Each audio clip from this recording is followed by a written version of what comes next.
Hi, Colin. Hello, Sai. How are you? I'm doing great. How are you doing? I'm good. Firstly, Happy thank you. Wednesday. Happy Wednesday night Wednesday. for you. Yeah, Wednesday night for me, Wednesday morning for you. Yeah, yeah. Talking across the world. This is great. Thank you. Thank you. Firstly, thank you very much for accepting my invitation and accepting to be on my show. Yeah, my pleasure. Glad to chat with you today. Thanks for asking me to do it. So I've gone through your profile. I can see you have done a lot of work and you have done a lot of service uh, in different ages of yours. So I thought to tell about your work to my audience.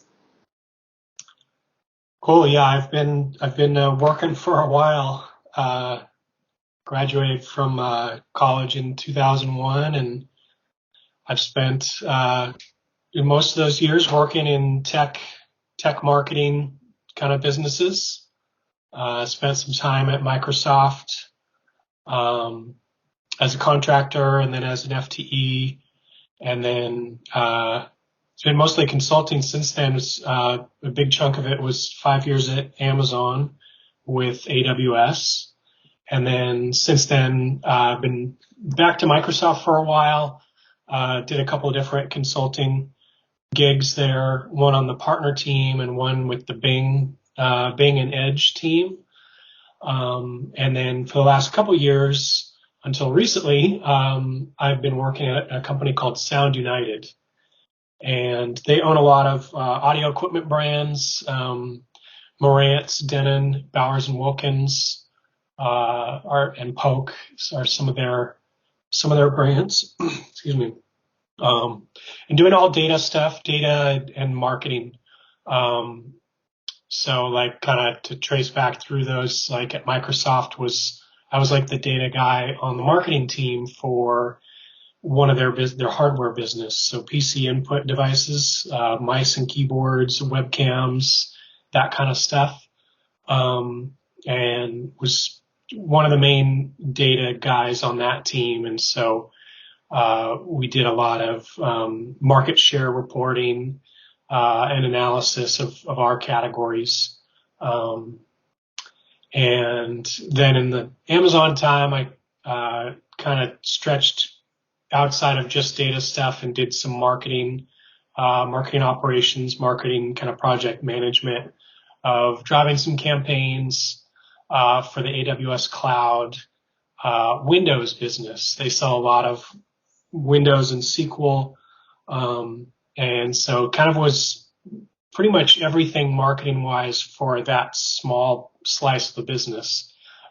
Small relative to the total of all the stuff AWS is doing, but it was like while I was there, grew to be $1 billion business. So it was a decently sized business. And because they sell a lot of Windows and SQL, Microsoft had a program where they would invest in companies that sold their products, and you could use that money to do marketing stuff. And so basically I was project managing the use of that budget and doing all sorts of different activities, a lot of mostly digital marketing, but also some traditional marketing, some in-person events, doing different sponsorships or booths, and then like some out of home, like airport ads. But a lot of it, our bread and butter was webinars. And so we do a technical webinar, on, like how to set up SharePoint on your AWS cloud. And so they'd have a solution architect engineer, at Amazon who would write a white paper about that and make what they call reference architecture.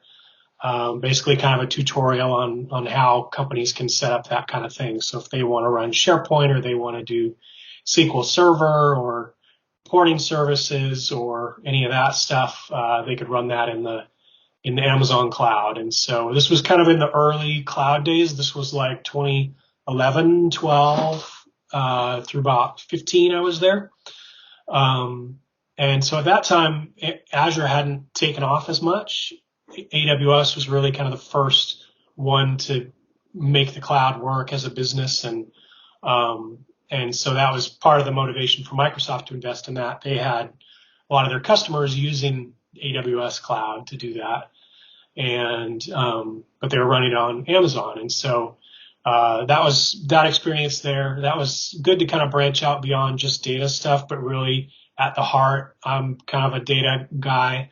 I like to say I've made a whole career out of spreadsheets, which is really true in a way, but also I've kind of used that as like a starting point to then learn other skills that plug into that. And so like SQL is kind of the biggest one, but also just automating within Excel itself. They have VBA is Visual Basic for applications. It's a little bit of kind of becoming the dated, older way to do it. Now they have a JavaScript framework that you can use to do the same thing, but essentially it's the same thing of like just writing code to do stuff in spreadsheets, and just for all sorts of variety of like data cleanup, or even like at my most recent job, one of the things that I wrote a macro for was we were doing office hours. I was on the BI team within an IT team. Most of my experience is like marketing, but I'm comfortable kind of working in IT too, and, doing like tickets and Scrum and, Jira and all that kind of stuff. But anyway, we were doing office hours. We had our BI office hours. We had our set of Power BI reports was kind of our main output. It's always spreadsheets involved too, but we were doing weekly office hours for that, and we need to schedule coverage for that. We had 4 people on the team, and we just needed 2 to cover each office hour, and so we just had a rotating schedule. So that's kind of redundant to create all these Outlook calendar invites, and so I wanted to automate that. And so I made a macro where you just have your list in Excel and for the different days and who's covering those days, and then you would just run that macro and it would create those calendar invites that would go onto our shared calendar so we could keep track. So just little stuff like that, like kind of boring tasks, that you can get the computer to do for you. That's kind of always my goal of like the dream of if I could just reduce my whole job down to one button, or like one process to run. It's always, you never get quite that far, but it's always kind of the dream of automating your work. And then you can create, free up time to do better analysis or finding more insights or, different projects, automating other stuff. And it's always just kind of, you're just chasing that kind of, just delegating the work to the computer, So, that's kind of in a nutshell, my career. I've actually in March, unfortunately, my job with Sound United got eliminated. So I'm actually looking for my next role right now. I have something in the works, but it's not final yet. So they haven't made an offer yet. But hopefully that'll come through. So we'll see. But, kind of more similar to some of the stuff I've been doing. I'm excited about that. I think even though it was kind of, a setback to have to look for a new job, that job had kind of changed since I had started it a little bit. It was fully remote when we started. And then the company actually got bought.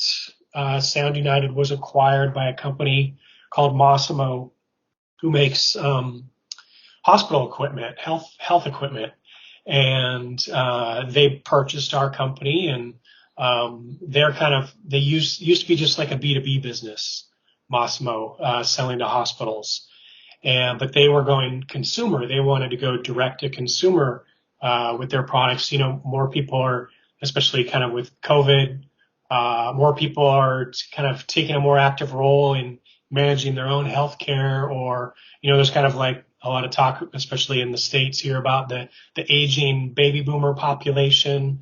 The folks of that age, like my parents' age, are kind of, getting older these days. And so, some of Massimo's products are to be able to help manage that electronically. And so you can keep an eye on some of the, like when you're in the hospital and they have, they're checking like your O2 oxygen level, that kind of stuff. You can, with Massimo's products, you can do that kind of stuff at home. And so some of the monitoring that you can get in the hospital, you can do at home, and you can also do it remotely. And so that's their business, and where they were looking to grow is to add that direct to consumer. At Sound United, we have that direct business. All of our brand, well, I say our, like it's us, it's not me anymore, but you understand. They have that. There's a website for each of the different brands, and we have the relationships and the process around working with the different retailers and getting product to distributors and getting it on the shelf in Best Buy or wherever they're offered. And so Massimo's looking to add that capability, so they purchased Sound United, and then kind of things continued normally as we were doing. They said just kind of keep doing what you're doing, but over time there got to be a little more kind of budget pressure on the team, and they made the choice of eliminating that role. So again, kind of surprising disappointment in my career, but I've got some good valuable skills and confident I'll land on my feet. And like I said, I think I've found that next thing, but we'll see how it goes. Hopefully they pick me. But we had a good interview yesterday, and but in the meantime, I've been focusing on always looking to build my skills. There's always kind of a next step to take. For me in particular, like being a data analyst, I really want to take that leap to like data science and kind of go that next step. And I've touched some of that stuff, like I've done some simple linear regression, for example, trying to fit a line to a data set. But of course it goes beyond just linear. You've got logarithmic and various kind of different curves that you can try to fit to, but I haven't quite kind of gotten into that. So that's like an area that I look to develop, as well as another example, like using machine learning to find insights. If you can use automation to find what you're looking for in the data, or find interesting anomalies or things to kind of dig into, just kind of going further up that stack of like, okay, we can produce the reports or produce the data with code. We can automate that pretty well, but then can we take it to the next level and actually like read through stuff and pick out what's important, based on that. Or lots of other opportunities too, like data management is something that has a lot of room for automating, again, looking for anomalies. Or something in my Sound United role was part of my focus was data management. And that was a particular challenge there because they have a number of different brands, but also that company had grown through acquisition over the years. And so, it was like Marantz and Definitive, and then they bought Polk, and then they bought Bowers and Wilkins, and added these different brands that had been different companies before that. And so they had different systems that were running that. There were 5 different ERPs kind of running the operations behind the scene, and that was kind of our key data source that we were pulling in. So getting the data to match across those different things, you can imagine, like it was kind of a big task, but it was a good thing, to learn about, and something that, in my experience is the kind of thing where like I hadn't realized that I had aspects of my prior roles that was data management. I just didn't think of it in those kind of formalized terms. But, there's entire books and classes and stuff and like focuses you can do where it's just focusing on data management. Like it's whole own discipline, but just basically it's making sure stuff matches and making sure stuff's right. It's like, especially for an example, like we would buy data to have data on the whole marketplace. Like obviously internally we know all our own stuff, but you really want to see how you do against the competition too. And so there's a couple of main companies that provide that data. NPD in the US and GFK is kind of covers the rest of the world. And so when you're buying from a third party, they're not always going to get your product name exactly right. Or, there will be like, they'll call it two different products, but it's really the same thing because it has a little bit different name or description or whatever. And so, getting those to match and kind of consolidating, combining that so that you can have better, data analysis.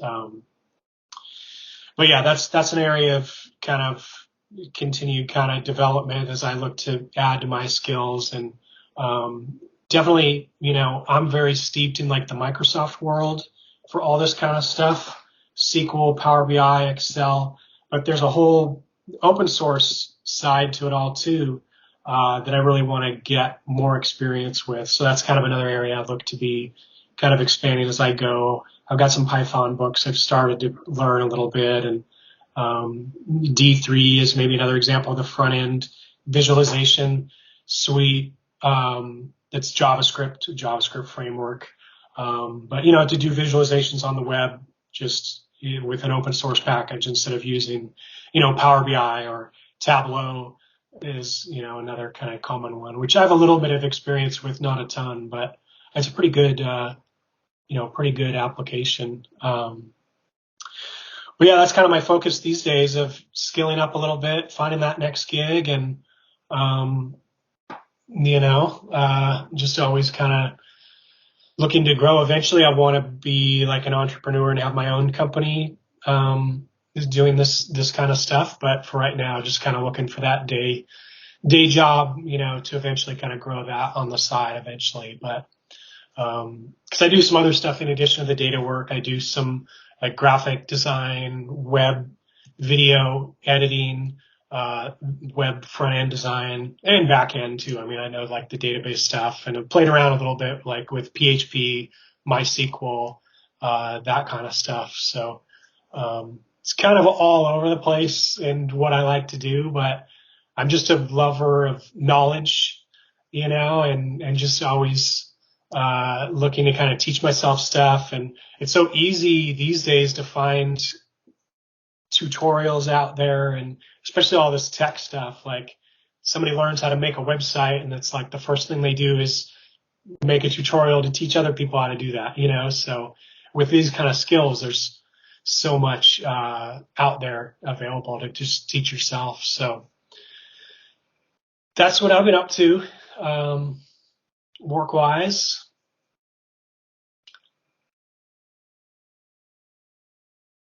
So, most of your career, you have done marketing and consultant.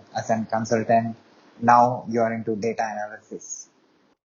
Yeah, I mean, it kind of started with data and then got into marketing and then kind of back to data, I guess is how. But yeah, and definitely it's been a kind of a heavy focus on analytics for marketing, but also analytics across the board. So supply chain or business product, kind of anything that data touches, kind of has been, in my view. But yeah, heavy focus on marketing and, so. So how much do you know about data? I mean, I'm pretty good with spreadsheets and then with SQL, like writing SQL code, mostly for analytics, but a little bit like for ETL, data engineering, data warehousing kind of stuff. For me, either like with SQL stored procedures or, integration services. That's for the Microsoft data stack is the ETL tool. That's, just moving data, pulling it from different sources, whether it's a flat file or a spreadsheet or often, another server or a data cube. I've gotten into, like, I'm pretty good at SQL. know a little bit of MDX, which is the multidimensional query language for cubes, and just enough really to kind of pull the data that I need. It's not an area that I'm an expert in, but yeah, kind of just that basic of like, just give me a big data feed and then I'll kind of take it from there, bring it into a regular SQL table, and then I can do my analytics on that. I've gotten into a little bit of reporting services too, and then quite a bit of Power BI. It's kind of seems like a lot. It's very common these days. There's a lot of people building Power BI dashboards in businesses. There's so much data out there that people are able to capture these days, but they're still kind of in the early days of like getting good reporting on that and getting the visibility of that and then sharing it out within a company. And, but yeah, those are kind of my top skills: Excel, SQL, Power BI, SSIS, the integration services. I have not done like building my own cubes with analysis services, but that's certainly kind of like a next area that I'd love to add. I've gotten into a little bit, like I have some of the front end open source stuff, like I mentioned, PHP and MySQL, but I really want to learn the Microsoft side of that too, with ASP.NET, and doing a front end for, a data application, or being able to kind of integrate that with the different, have it integrated with reporting services or Power BI, that kind of stuff. So, the ASP.NET is, again, an area I've studied into a little bit, kind of scratched the surface of learning that, but, really want to kind of add that skill to the set. And then, like I mentioned, then you kind of get into more of the open source stuff. And, that's an area that just I want to learn. Again, Python, D3, explore some of the other ETL solutions out there too. Like we were using Talend at Sound United, and that seemed like a pretty good tool. So I guess that's kind of what I know in the data world.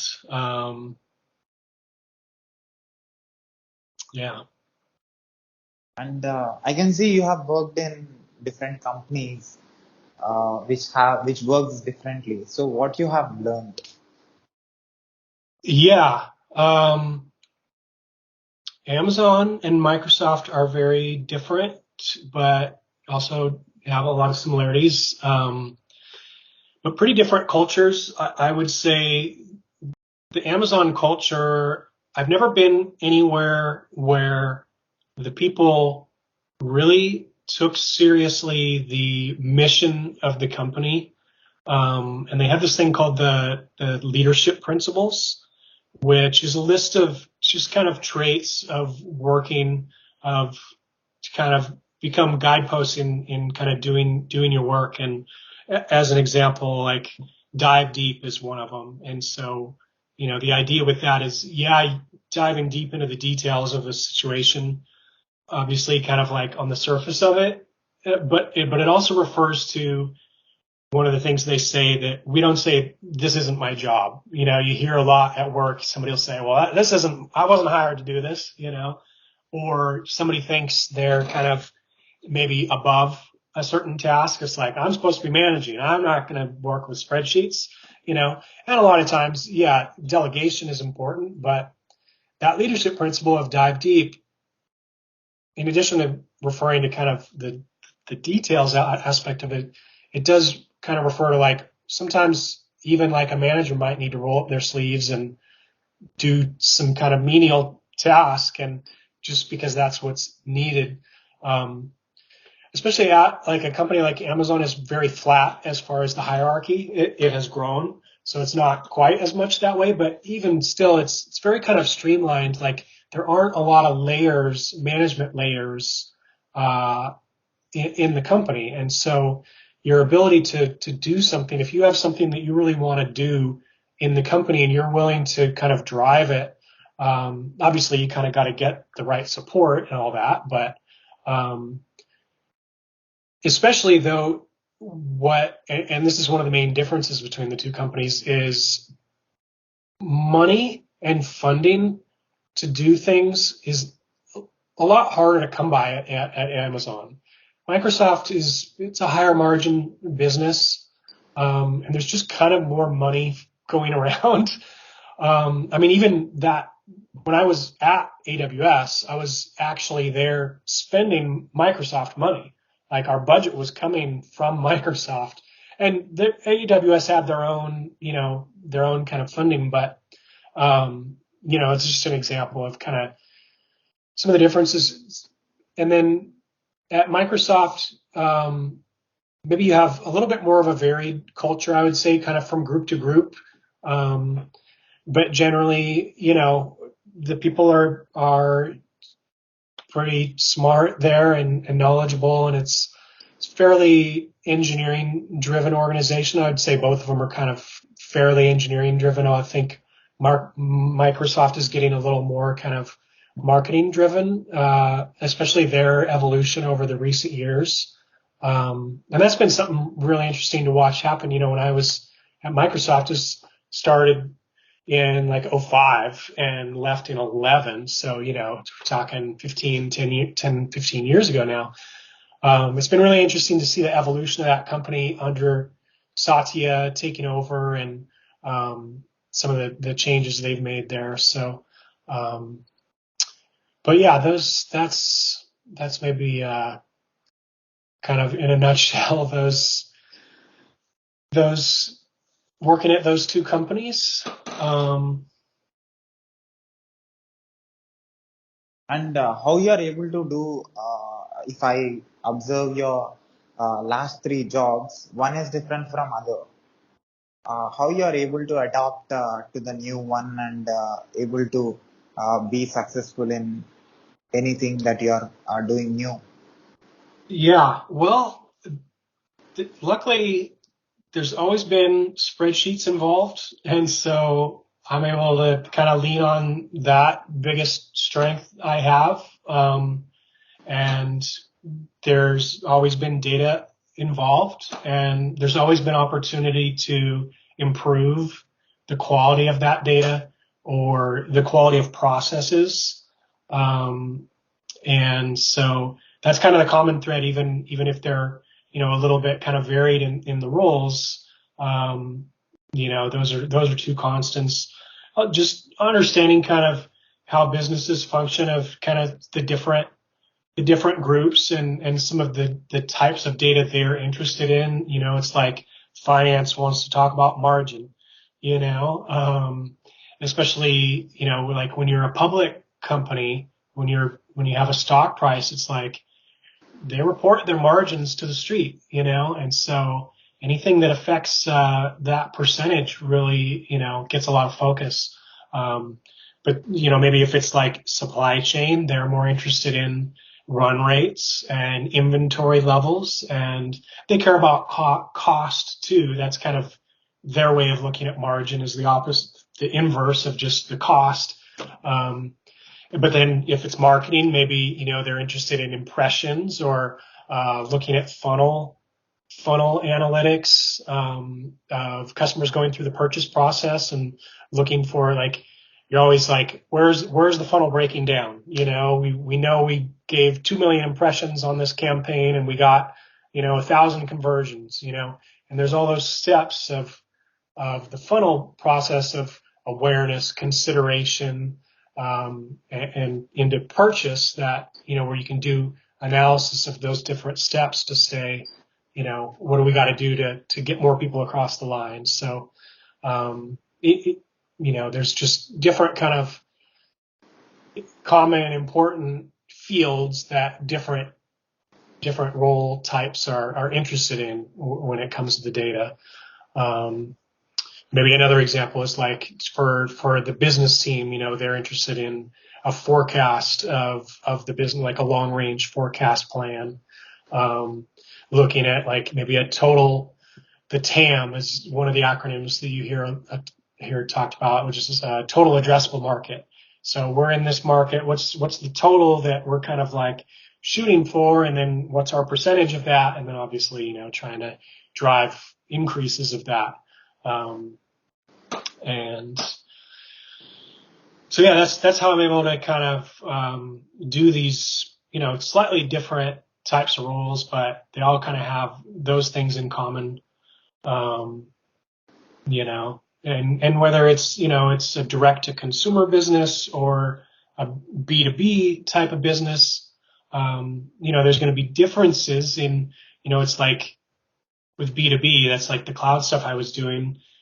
You're not going to get somebody to like show up to the website and sign up for, hey, let's add my company to this. It's going to be more of a longer process of maybe they need to study, they need to look at like cost of ownership type stuff, or, how much would this cost and how much could it save us and what are the technical aspects? It's not like somebody buying a set of headphones or a keyboard on a website,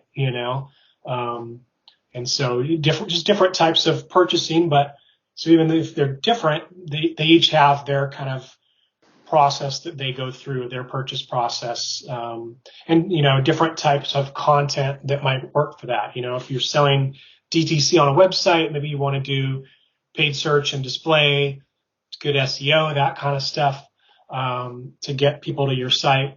Whereas like on B2B, maybe that's more like webinars or white papers or doing custom research, like, hey, we studied this company who used our product and they were able to do this with it. Customer references, where, like there's some kind of famous companies that are running on AWS, for example, like Netflix is maybe one of the more common ones. Airbnb, Pinterest, I think is still on there. And just all sorts of companies beyond that. And so that's some good content to create, which is, you do a customer reference, you tell their story, and maybe you do a video or a written version of it. You can but anyway, that's good content for kind of B2B marketing, those types of things.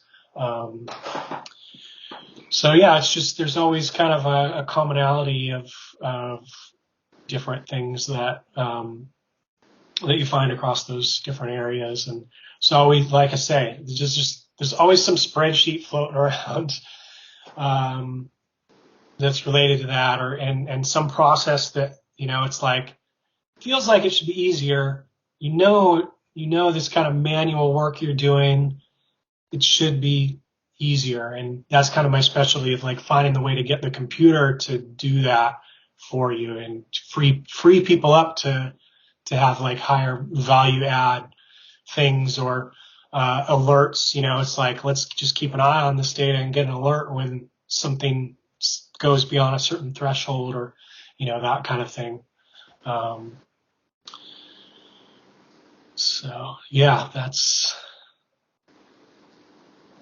Can you, as a data analyst and as a person who is into marketing for a long time into different businesses, so as a data analyst, as a person who is into marketing, can you understand anything which is related to data analysis and which is related to marketing in any business?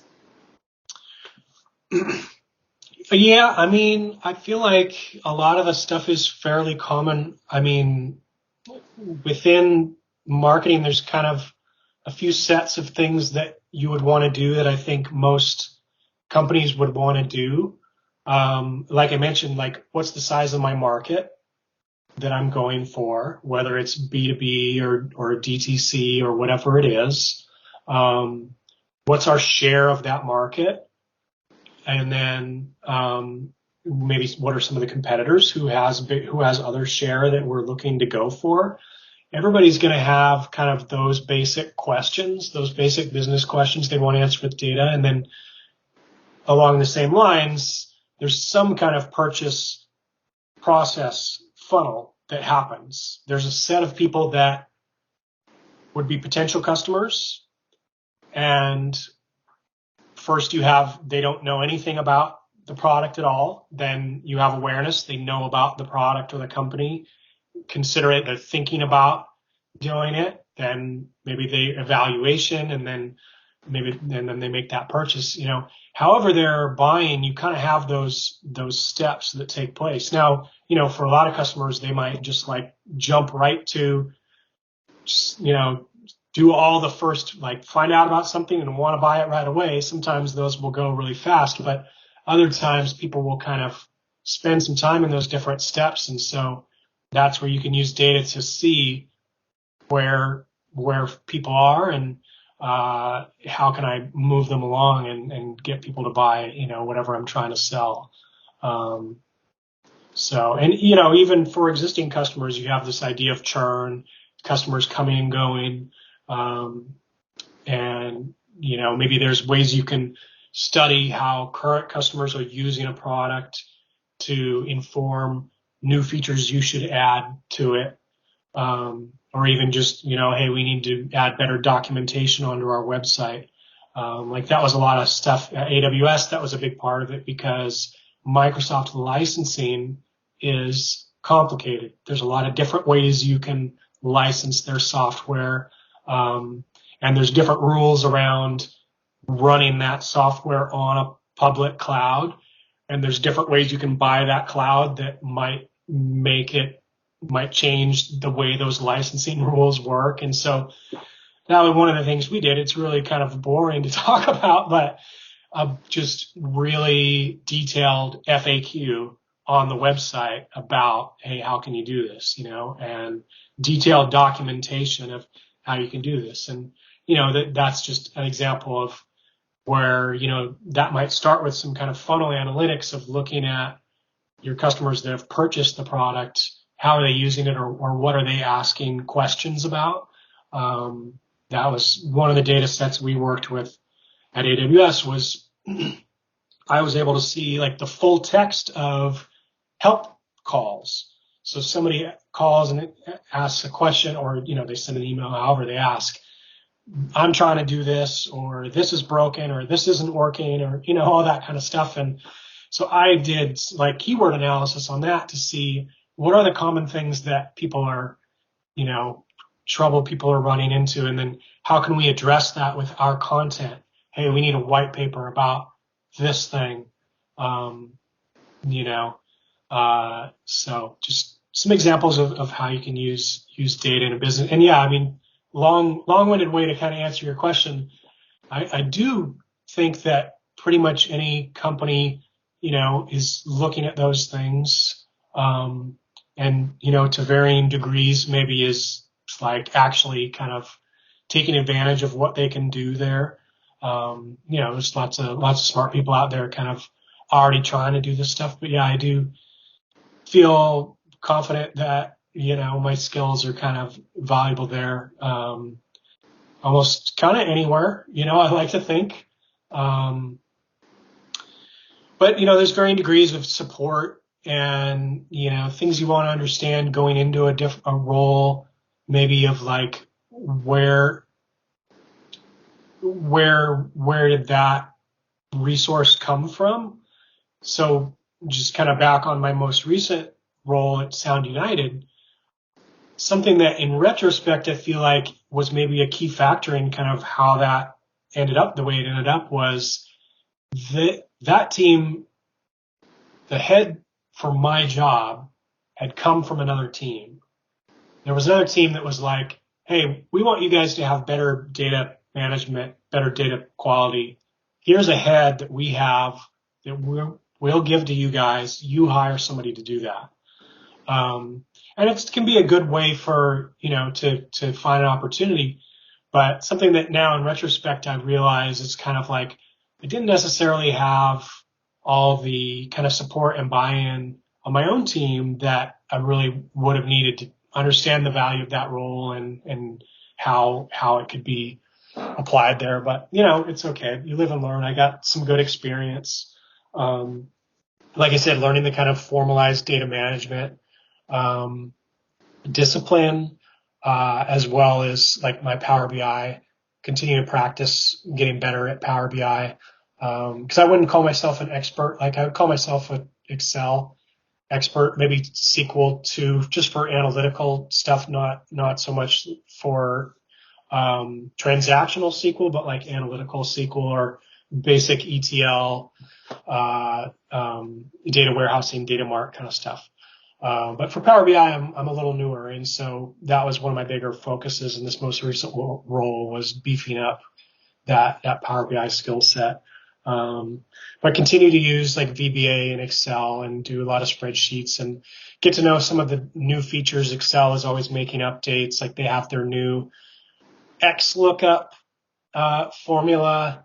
Kind of the traditional was they had what's called VLOOKUP has kind of been the older formula, but now they've got this updated one, and it's kind of more powerful and more flexible, as well as a good set of different functions for like dealing with a matrix of cells as kind of like a data table, data frame kind of an idea. So, just again, continuing to kind of get better at Excel, learning the Power BI, got into some MDX, furthered my MDX skills a little bit, and a little bit of DAX. So DAX is like the Power BI language.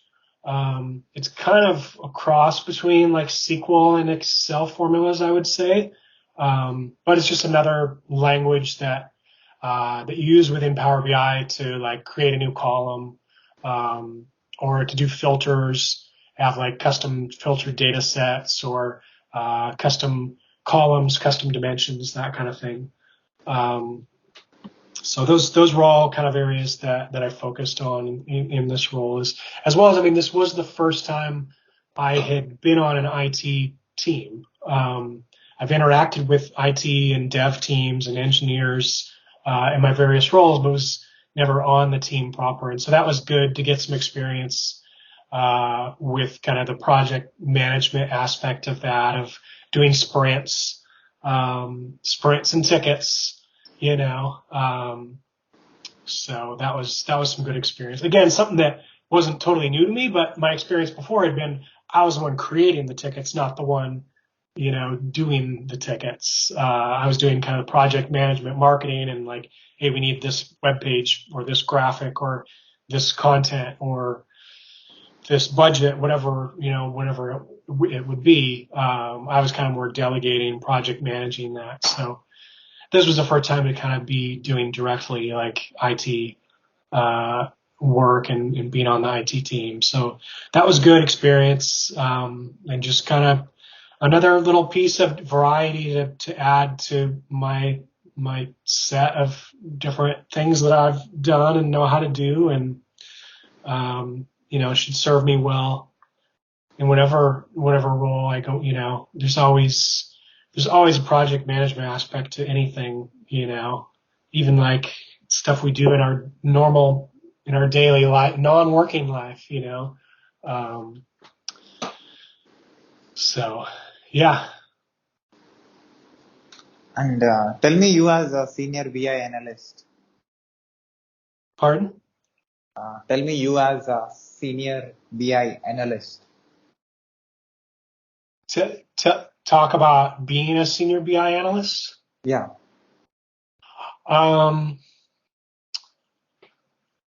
Yeah, so what a BI analyst might spend a lot of their time doing is creating reports that people can look at, working with data engineering to get the right data that they need. At times I've kind of been all of that in one, where it's like you're doing the data engineering, you're building a data warehouse, data mart, and then you're doing the reporting on it as well. So kind of those different pieces. But yeah, you might be developing reports, you might be analyzing data, either writing SQLs to look at that data to learn some understanding about a variety of things. The business a lot of times will have their own questions already of, how's this product doing, or how are we doing in this region, that kind of thing. And so you might be developing reports that people can consume, and then they might ask questions about that.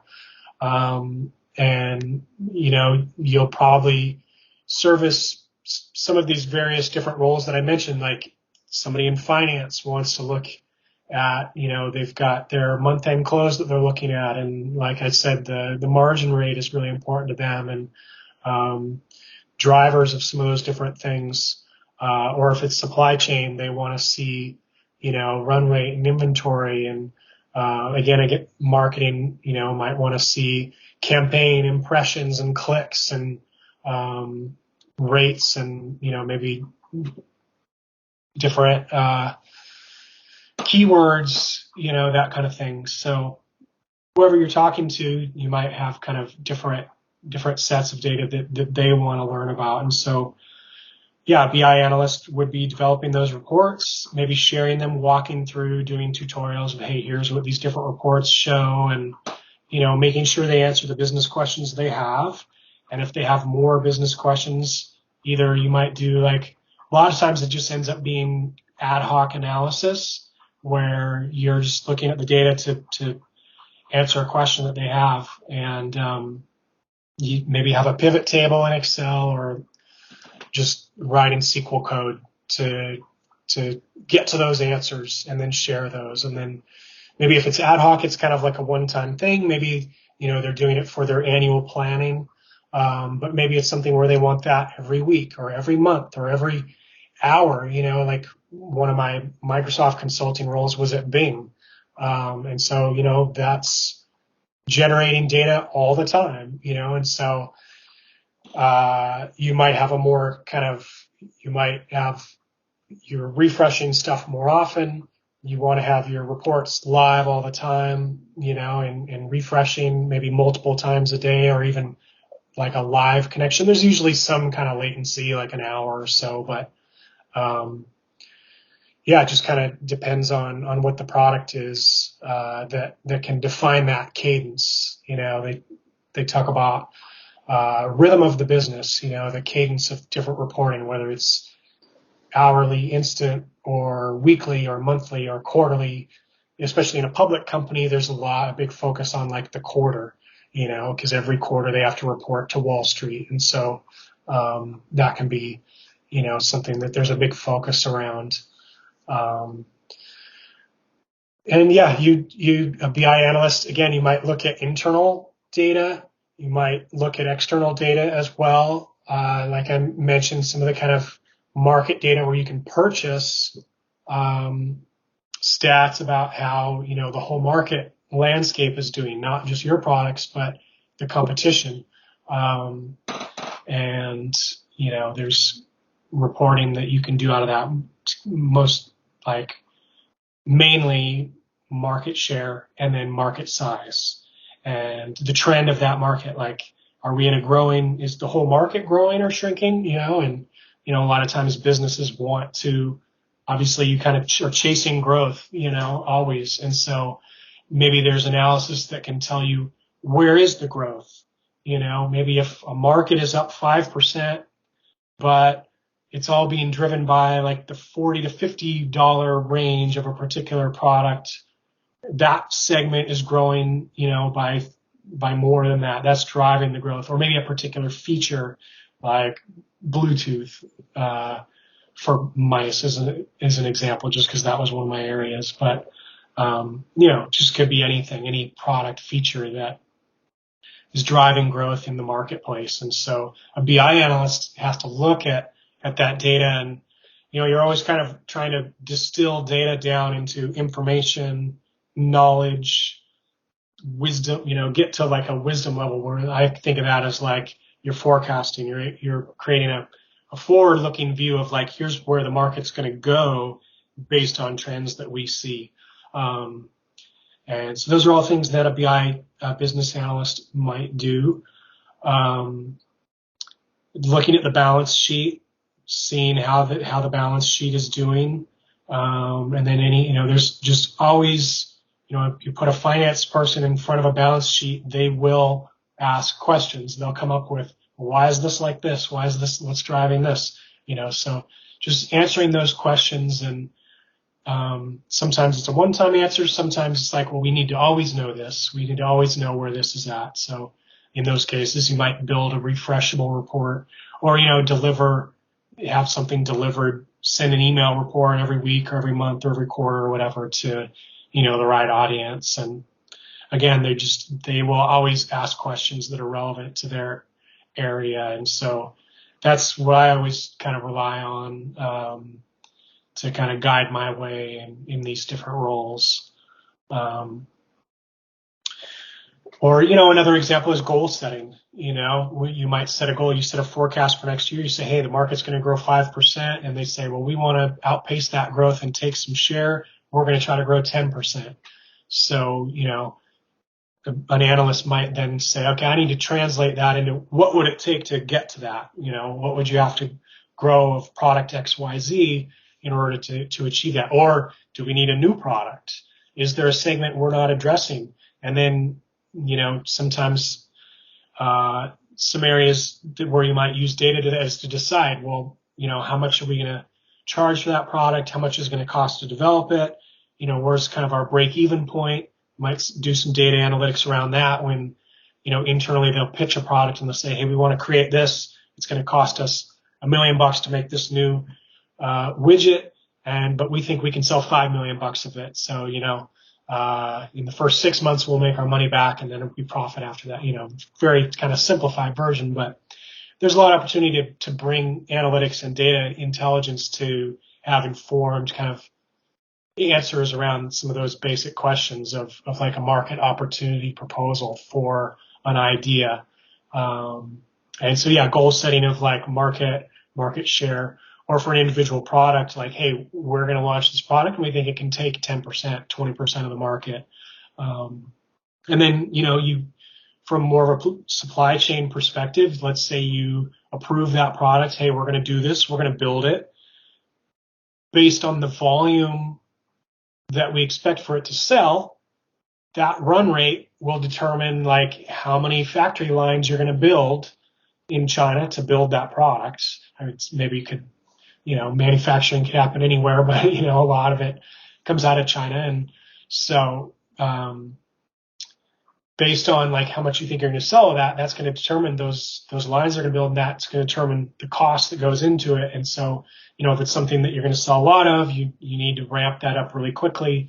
And then you need to determine, hey, if we need to put this product in stores, how many do we need by when? And then to be able to launch with these stores. And I always use the Best Buy example, but there's the office supply stores and other kind of retailers that for these products we're working, or, some business like CDW is another, kind of more of a B2B type business that would sell these types of products. Or like with the audio stuff, there's a whole kind of ecosystem of like audio stores. And so anyway, when you're using data, you use that to determine, hey, we need 10,000 units in 2 months if we want to be on the shelf in Best Buy.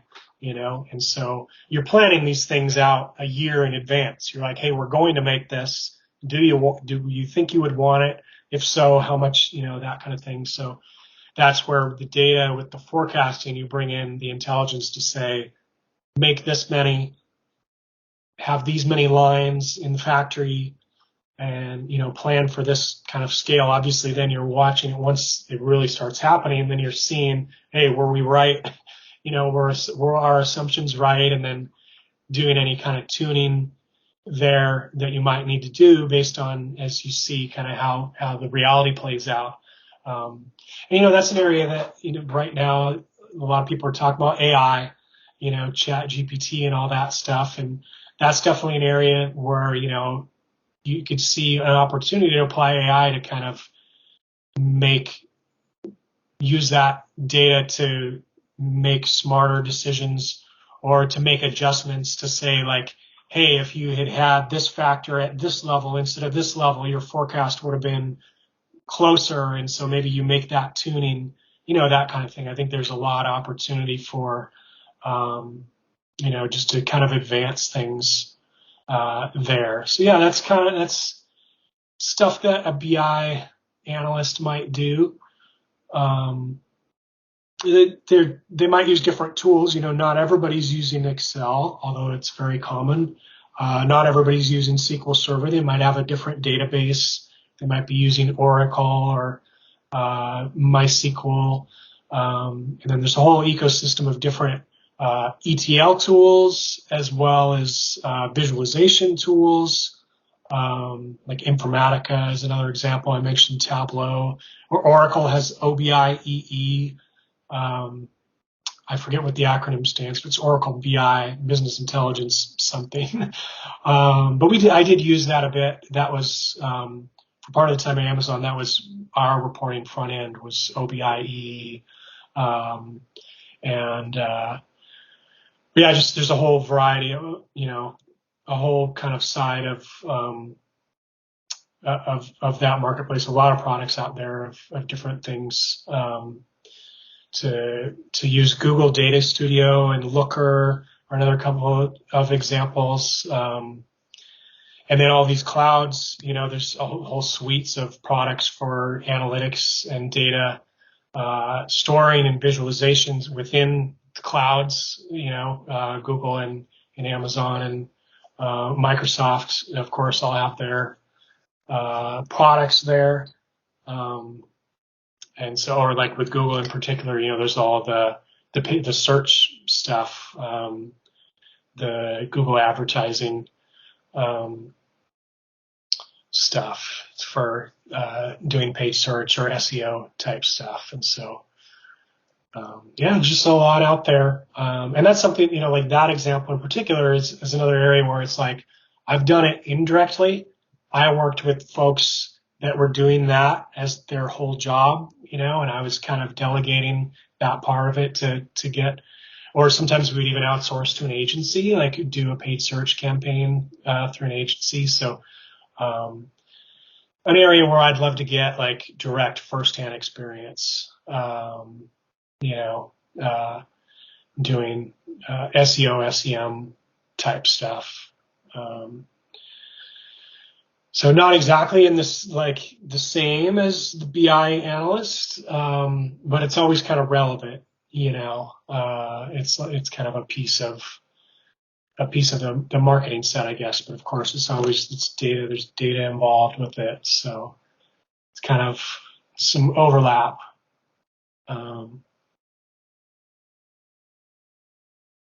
So at last, what do you say about your work to my audience? I would say, follow your passion. If in pretty much any area, anything that you're interested in, if you like music or you like cooking or going to different restaurants or art or film or, anything like that, there's data involved. And so if you have an interest in that kind of stuff, and you want to learn this kind of stuff, that's what I'd say is like, pick an area that you're already interested in and then do something with that. Where it's like, I want to organize my recipes, or I want to organize my music collection, or, that kind of thing. There's always room. There's always a spreadsheet you can make, or even like planning a vacation, or budget. Everybody has to manage their money to some degree, and so budgeting is kind of like, if you can't think of anything to do, do that. And, everybody's, like your bank accounts, you can do an export of the data, or now these days, a lot of times you can connect directly to that, like through a spreadsheet or different apps. And so, just get your hands on some data and just kind of ask yourself, what are the questions that you want to ask about that? Like, again, like maybe if it's personal finances, you want to save up to get something that you want to buy, or a trip that you want to take. And so, using a spreadsheet to kind of make that plan to do that, I think that's probably an area that almost anybody could do if they have an interest in this kind of stuff. YouTube obviously is a really great resource. There's some other sites out there. One that I've been looking at in particular is called Pluralsight. And it is a paid service, but they have 2 levels.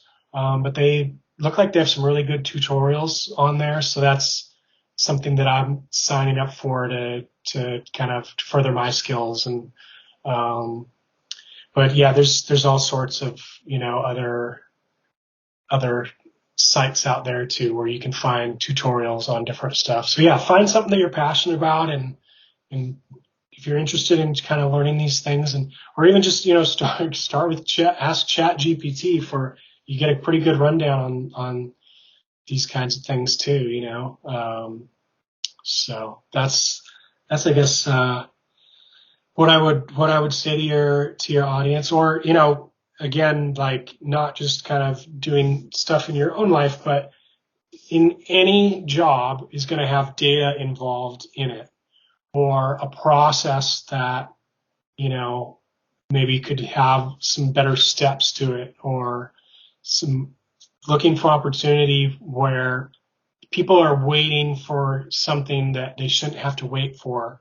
And so if there's a way to like get that, for there to be a report for that, or whatever, or even just like documenting a process, just writing it down, doing like a data flow diagram, which you can do in any variety of different tools. Of course, there's Microsoft Visio is kind of their main one, but you can do it in PowerPoint. You can do it in, like Figma or some of the other products that are out there. And but yeah, just documenting a process a lot of times that shows you opportunities for improvements you can make, and talking to the folks that are involved in a collaboration and looking for those kind of breakpoints where it's like, hey, I'm always waiting for this, or I need to know this, but I have to go find the answer or analyze it to find it. So I just kind of see all around me these opportunities to, apply these data tools that we have to our working life, or even, outside of that. Or, like if anybody's stuck somewhere in particular and they want to ask me a specific question, I've shared out some of my contact info through this video. So, certainly I'm willing to, feel free anybody to reach out and ask, or like if they have a particular, situation they're in, or a spreadsheet they're using that they just feel like could be better, or a process they feel like could be better, feel free to reach out, or to just, folks want to connect on LinkedIn or Instagram, that kind of stuff. I don't post a lot to Instagram. It's more just kind of random, but, that's, I think, what I'd say to your audience. And just thanks for listening to me drone on about my daily, my work life. And, it's just kind of like you get into something and you kind of plug away, and then you look around and, decades have gone by. So, but, I've been fortunate, I think, to be able to have some of these opportunities. And I guess one last thing I would add too, as I talk about that, one thing to share too is like, don't feel like you necessarily have to study exactly the thing that you end up doing in life. So when I was in school, I started as a math major, and then I was a graphic design art major for a year, and then I ended up in literature. Actually, comparative literature was what I studied, and it was the kind of cinema studies track of that. And so I was studying film analysis and history and literary analysis. Now, it was very analytical, so I like to say that analytical kind of background has helped me in my job, but I didn't study business, or economics, or even, this data stuff. I really all picked up just kind of on my own, and just really started again with the spreadsheets and just kind of went from there, getting into the SQL and the VBA and all that. But if you're really passionate about something and pursuing something, especially if it's kind of a tech thing, because again, there's so much material out there to learn.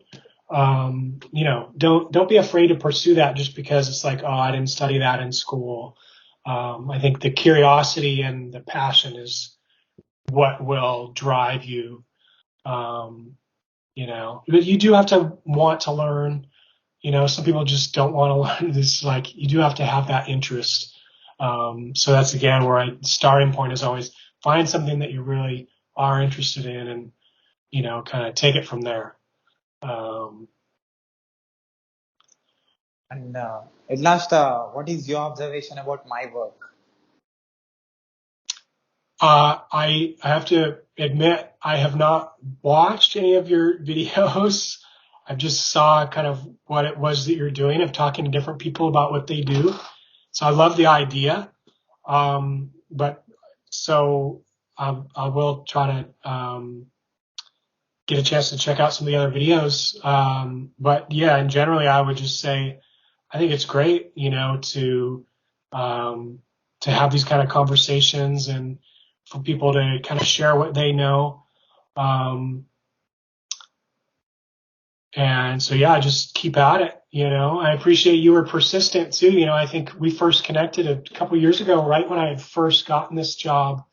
And then I ended up moving. There was a relocation with this too. I moved from Seattle down to the San Diego area down the coast, and just ramping up on that new job and moving my whole life down here, was kind of a lot. So I hadn't been able to make the time to have this chat with you, but I appreciate your persistence in, you kind of came back and was like, hey, is this a good time now? And coincidentally, it was a good time. Now my free time, I have a little bit more free time right now. So yeah, I think I would just commend you on your persistence and patience too in waiting till it was a good time for me. So that's, I think, the main thing I would say. But I don't know a lot about, I know I saw on your LinkedIn, I think you mentioned like DevOps as one of your areas. So I would certainly say, that's a very good skill to have. There was really kind of became a hot topic, while I was at AWS, and something that we definitely focused a lot on, like reaching out to the DevOps community, because it's a lot of the folks that are really using these tools themselves. And so, they might, at a company, they might have a lot of influence on kind of what a company is going to use. And so, and just as a part of the evolution of these different roles, it's a very important area, and an area there's been a lot of progress in recent years of, applying the technology to doing those things and freeing up a developer to not have to worry about a server. They just, you get it all working and then just give them the address and they can run from there, that kind of thing of like, as these different areas evolve, you kind of carve out these different niche areas, and whether it's DevOps or data engineering, or, development, they all kind of become a bigger role of just themselves. Whereas in the past, maybe somebody would kind of do all that, like a developer would have to do their own operations themselves. But now, it's kind of its own discipline. So I definitely would say that's a valuable skill to have, and you should, continue to pursue that. And, I don't know what tools you use to do that. But, so-called kind of serverless computing, it's always kind of, to someone, especially someone that's worked there, serverless is kind of a funny term because, of course, there's still a server there. It's not serverless. Or like there's the kind of joke of like, the cloud isn't even the cloud. It's just somebody else's computer, and that really is true. But because they're distributed, you can do a lot more with them, and, you can kind of use a piece of a server instead of having to use the whole thing. And, There's some economies that come out of that.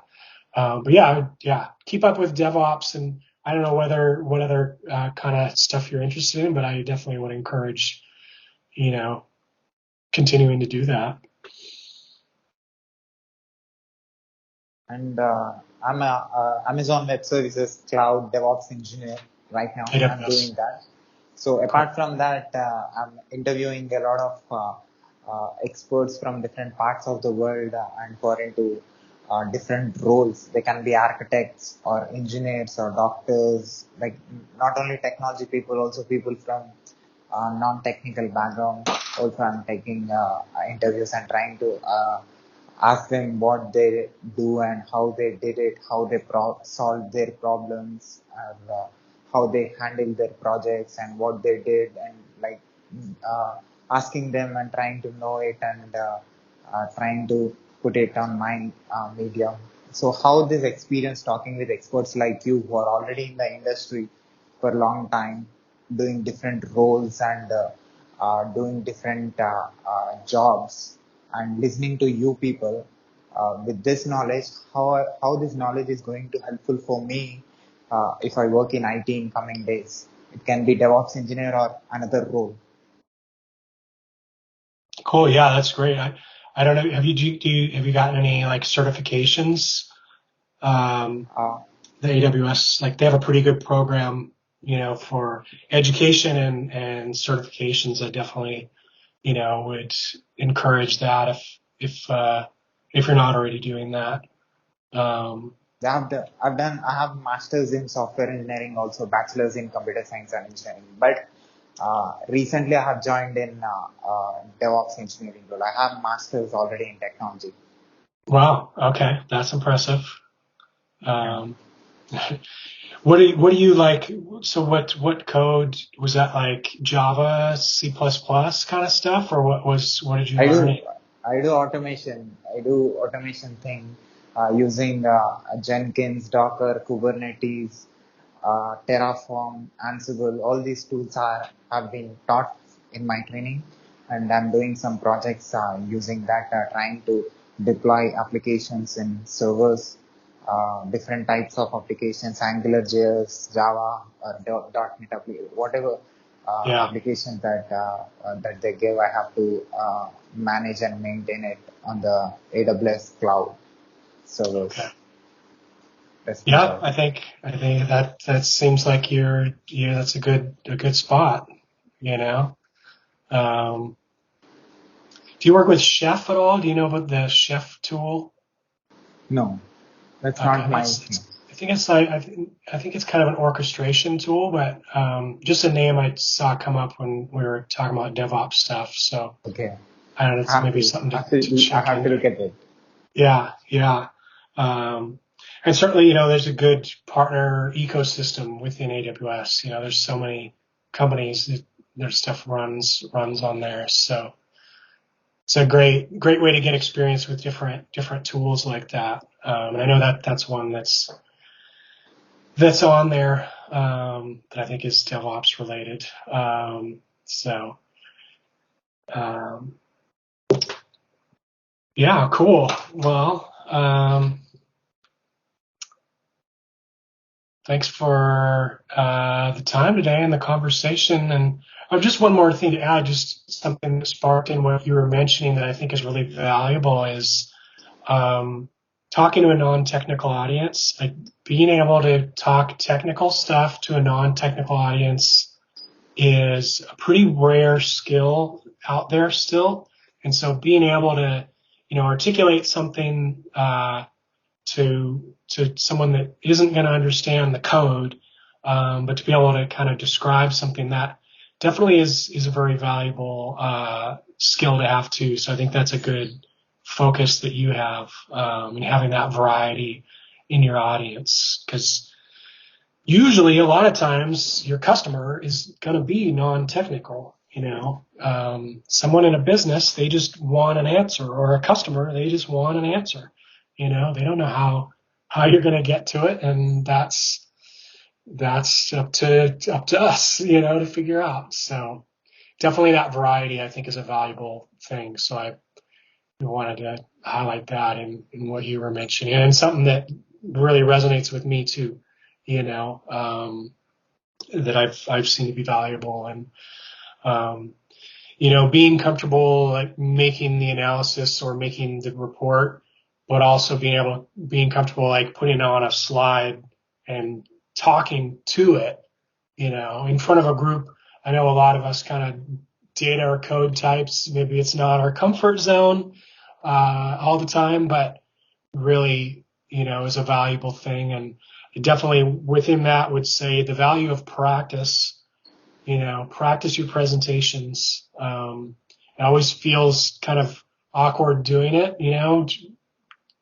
talking to an empty room, or, get a friend that's willing to hear it or whatever. That's very valuable too. Like, if you able to take the data all the way of like, if I had to present this to the CEO and I had one slide and I had 5 minutes to talk to it, what would I tell them? And be able to prioritize, within that of like, what's the most important thing, and then down from there. And one kind of, I'm rambling a little bit, but I'll round it out with this, just to say one kind of trick that I would do in that work is I would talk about the 5 whys, or layers of why. So if you look at a stat or a piece of data and you say, why is that what it is? And then you get that answer, and then you ask why again. Well, why is that? If you can go like 3 to 5 levels of answering that question, of just kind of a basic why question about whatever information it is, it can be really valuable to kind of bring out or prioritize the insights that you're finding within that data. So layers of why. And a lot of times, it's like a boss will kind of try to look smart in front of the group, is just asking a stumper kind of a question of like, oh, if I ask them something they can't answer, then, I win. And it's like, if you anticipate that and you're able to answer those basic why questions about something, or, if you can't, maybe don't show it, maybe, kind of understand that stuff until, when you're able to do that. So the 5 whys is a good kind of,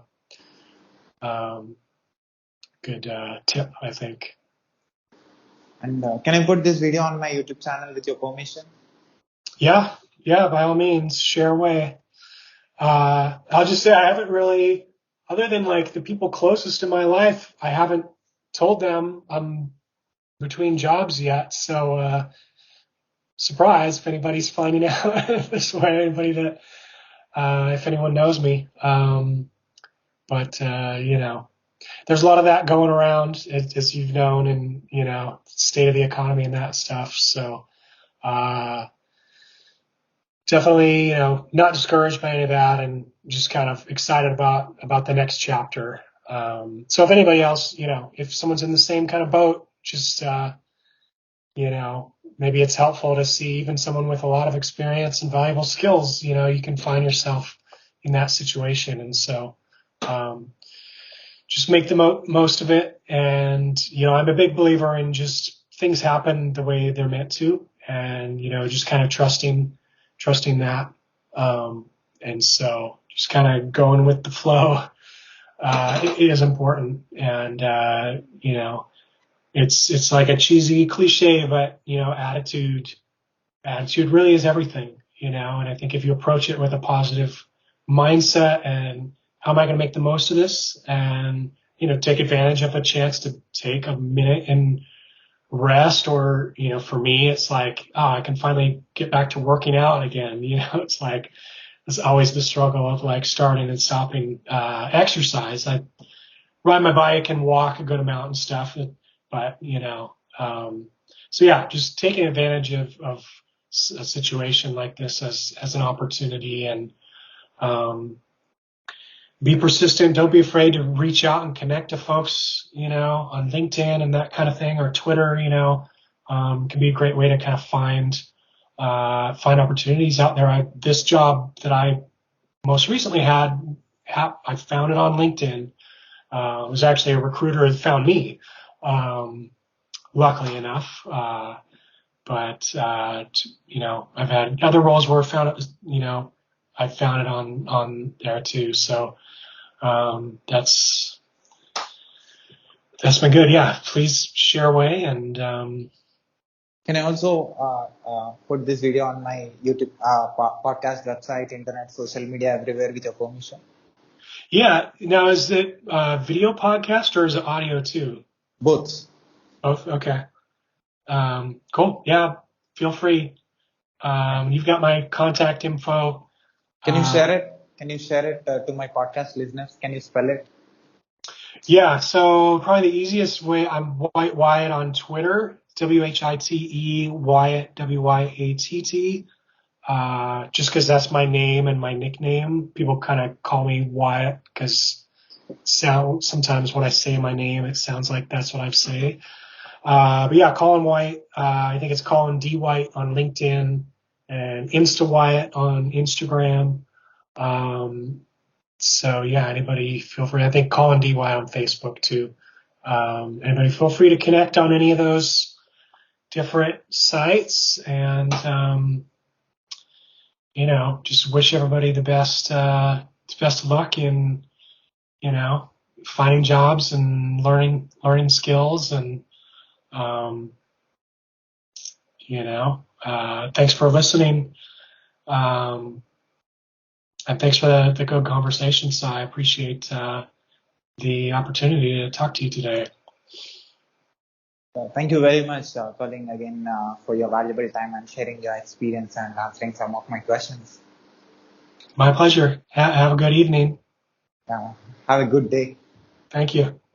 Yeah, bye. All right. Bye-bye.